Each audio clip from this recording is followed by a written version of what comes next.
Welcome back again to the channel. This is Jake with PackMan Sports with a follow-up video on Misery Monday, in which our Green Bay Packers took a really big, devastating blowout loss, 38-3, against the New Orleans Saints.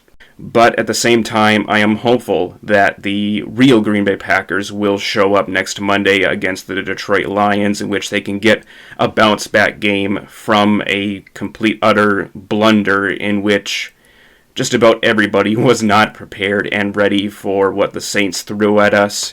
And that is definitely a credit to the New Orleans Saints, and I can't say any more that the New Orleans Saints were just absolutely amazing, and they need to get more credit, especially from the mainstream media. And now, with all of that said, I always like to go on to PackersWire.com and read things from Zack Kruse. This article was written by him, and Zack Kruse does an absolutely fantastic job in writing things through with the Green Bay Packers through PackersWire. His work is untouchable, really. He's a great writer and a great journalist. He has great insight on all kinds of things Green Bay Packers. And this is on the Packers Pro Football Focus grades, best and worst, from Week 1 versus the Saints. Starting off with this man right here, Elgton Jenkins.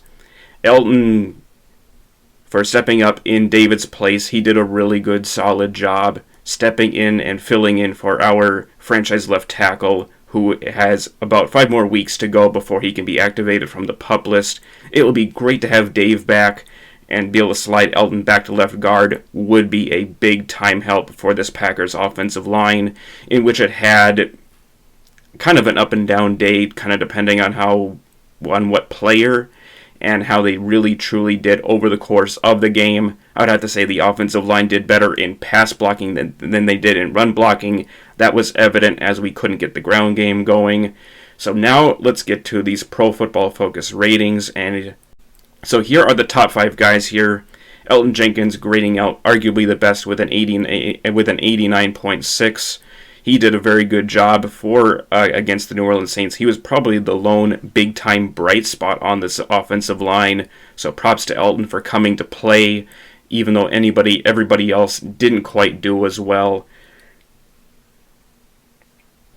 So it says here, Jenkins in his first start at left tackle was dominant. He allowed 1 pressure over 41 pass blocking snaps and received elite grades as a run blocker.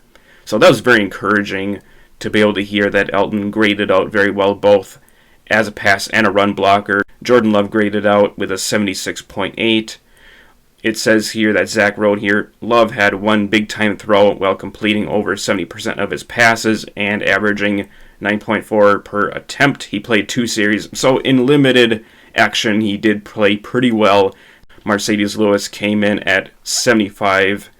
Lucas Patrick with a 73.9, and Josh Myers finished at 5th place with a 71.9. So it was definitely pretty average for a lot of these guys, save for Elgton. Myers got high marks for his pass blocking. He allowed just 1 pressure over 41 pass blocking snaps. Lucas Patrick gave up 3 pressures and had low scores as a pass blocker, but his work in the run game elevated his final grade, and he was the team's second highest graded run blocker.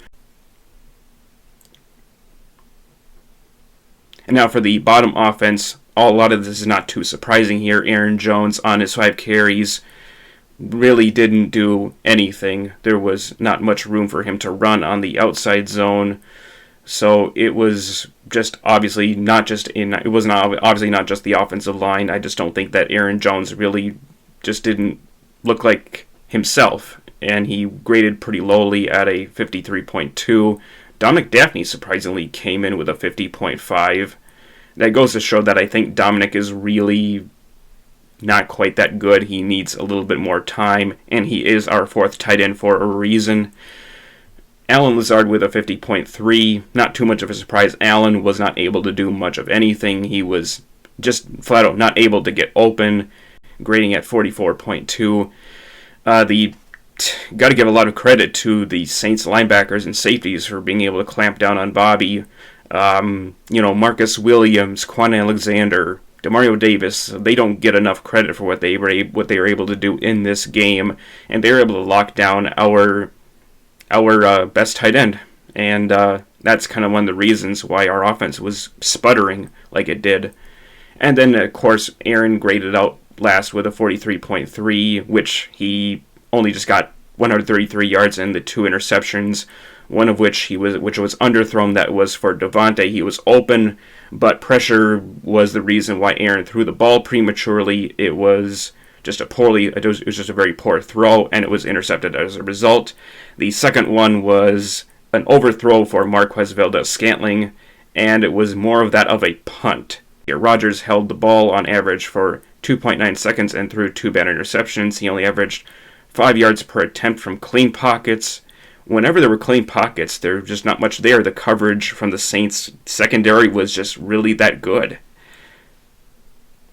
And there was some quick throws from Aaron, but there were some times where he did hold onto the ball too long, and in some results, it did wind up leading to some incompletions and just some poorly timed throws in which Aaron just had a poor game. But you got to give credit to the Saints secondary for being able to clamp down on our receiving core. And let's go to the top 5 for defense. Grading out the best was Preston Smith with an 86.3. Smith produced a quarterback hit and 3 run stops over 38 snaps, so that was encouraging to be able to know that Preston was able to step up his game and grade out the best in this game against the Saints. Eric Stokes with a 79.3. That was pretty encouraging, to say the least, that Eric, in his limited snaps, in his 8 snaps, he did manage to break up that pass, and that was where he was going up against a tight end. The tight end kind of sort of dropped the football, but at the same time, he was there to be able to push him and to be able to force the incompletion. So that was very good to be able to know that Eric may have some potential, and I hope that the Packers are going to take some consideration in giving him some more snaps and being able to give him a chance to be able to compete for that second cornerback spot, because Kevin did not play well. And we'll get to Kevin in just a minute, but let's get to the rest of these Pro Football Focus grades for our defense. Jaire Alexander, a 75.9. Jaire did play pretty well, to say the least. He did limit Marquez Callaway to just 1 catch for 14 yards whenever he was going up against him. So Jaire did play pretty well. Let's see, it says here he allowed 2 catches on 3 targets for only 15 yards. So that was a pretty good bright spot for Jaire, being able to play pretty well as our shutdown corner, really. And then Adrian Amos finished 4th with a 75.1. Amos was in coverage for one of Jameis Winston's touchdown passes, but he also had 6 tackles without a miss and was generally good against the run. So Adrian Amos continues to grade out pretty well, but he didn't do as good as we normally see from Adrian. He didn't do as well in coverage as he has done last year so far. But look for a good bounce-back game for Adrian in coverage against the Lions. I believe that he will play better as a result. And then Oren Burks with a 73.8. Oren was only in there for the 4th quarter, really, and he didn't really jump out, but he did, I guess whenever he was out there, he didn't do poorly. And here is for our bottom 5 defense. Chauncey Rivers at 71.2, and let's see, Kevin King with a 46.8, Jonathan Garvin 44.2, Chris Barnes 42.2, and last but not least, Kingsley Keke graded out the worst with a 36.8. And Kevin King. Yes, it was a very brutal game for Kevin. Did give up 2 completions for 72 yards, but the majority of that was off that 55-yard deep throw from Winston to Deontay Harris. I think that play was zone coverage, and I don't know if Kevin was supposed to play back or if that was on Henry Black, who was the deep free safety playing in for Darnell Savage after he got injured with a shoulder injury. Thankfully, Darnell's injury is not as bad as it could have been. I think he should be able to go for that game. So there was either some miscommunication on that zone coverage, or Kevin just flat out got beat, was not able to recover, and Deontay got open as a result of it, and then Henry Black came in late, and that's what ultimately gave up the touchdown, and that's what made the score 38-3 in an abysmal performance by the defense as a whole. But to say the least, Kevin King is on a short leash, and he better step things up, otherwise he will eventually lose his job to Eric Stokes if he can perform up to par with more snaps. So this should be something to take away from that. I hope that Eric will get some more snaps to see what he can do before taking on a full-time role if he needs to. Some other notes here. Rashawn Gary led the Packers with 4 pressures, including 2 quarterback hits and 16 rushes. Rookie guard Royce Newman gave up 2 pressures, including 1 on the first interception, and received the lowest grades as a run blocker. Right tackle Billy Turner gave up 3 pressures and had the offensive line's worst pass blocking efficiency score. The Packers only missed 2 tackles. One came from Devondre Campbell, who has generally been a good tackler in his career.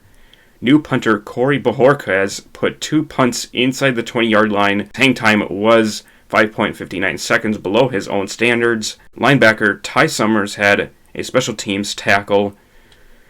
So that was noteworthy. And Corey Bojorquez, I believe, got a 59-yard punt in that game, so that was pretty good. I think Corey, in his debut as a Packers punter, did pretty well for us, to say the least.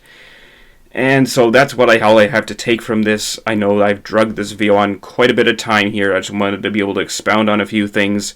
And with a bounce-back game, this should be able to get the Packers back on track. RELAX for The Last Dance.